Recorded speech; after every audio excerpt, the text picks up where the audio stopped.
একমাত্র ছেলে তুষারকে হারিয়ে বাকরুদ্ধ হয়ে পড়েছে মা।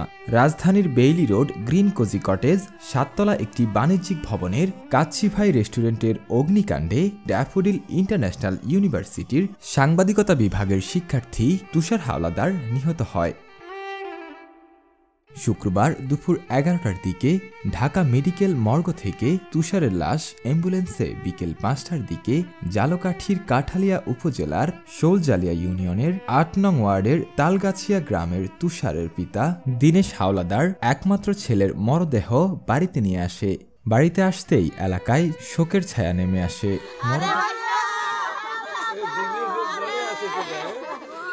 মরদেহ এক নজর দেখার জন্য গ্রামের শত শত লোক বাড়িতে ভিড় জমায়।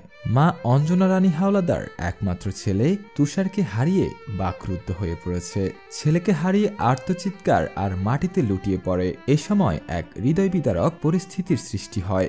গতকাল বৃহস্পতিবার 29 ফেব্রুয়ারি রাতে বাংলা মোটরে অবস্থিত তার কর্মস্থল থেকে বের হয়ে বেইলি রোডে 7তলা ওই ভবনে অবস্থিত কাচ্চিভাই রেস্টুরেন্টে বন্ধুদের সাথে খাবার খেতে গিয়েছিলেন তিনি। ঠিক আগুন লাগার কিছু আগ মুহূর্তে তারা ওই রেস্টুরেন্টে প্রবেশ করেন। আগুন লাগলে তারা আর বের হতে পারেনি ওই ভবন থেকে, আর সেখানেই অগ্নি দুর্ঘটনার শিকার হয়ে প্রাণ হারান। নিহত তুষার হালদার জালকাঠির কাঠালিয়া উপজেলার শোলজালিয়া ইউনিয়নের 8 নং ওয়ার্ডের তালগাছিয়া গ্রামের দীনেশ হাওলাদারের ছেলে। তুষারের পিতা দীনেশ হাওলাদার ঢাকা বারডেম হাসপাতালে চাকুরি করেন। তারা সপরিবারে ঢাকায় বসবাস করত।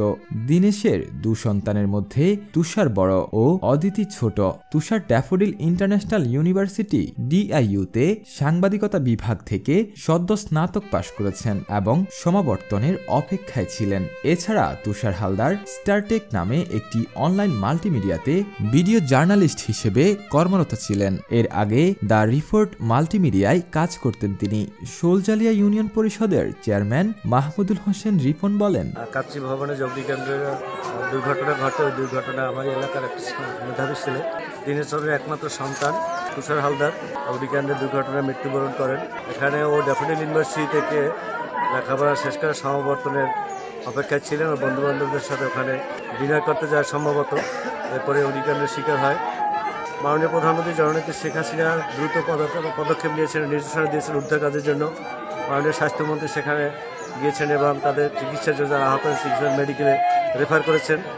তারপরেও আমি মনে করি যে এই বিল্ডিংয়ে যদি কোনো অবহেলাজনিত কোনো কারণে এই দুর্ঘটনার শিকার হয়ে থাকে, তদন্ত সাপেক্ষে দৃষ্টান্তমূলক শাস্তির ব্যবস্থা করা হোক। নিহত তুষারের বাবা দীনেশ হাওলাদার বলেন, সকাল 6টার দিকে আবার উঠছি, 6টার দিকে উঠে 6:30টার দিকে ফোন দিছি, রিং হইতেছে, ধরতেছে না। তো মনে করছি যে ছেলে আবার বেশি রাত্রে ঘুমাইলে একটু দেরি করে ওঠে। পরে 7:45 বা 7টার দিকে ফোন আসছে ঢাকা মেডিকেল থেকে, একদম এসআই নাম্বার থেকে মনে হয় বলছে তুষারের বাবা বলছে আপনার ঢাকা মেডিকেলে চলে আসেন মর্গে, তুষারের লাশ এখানে। সন্ধ্যা 6:30টার দিকে তুষারের লাশ দাফন করা হয়েছে। সত্য, বস্তুনিষ্ঠ ও নিরপেক্ষ দৈনিক জনবাণী।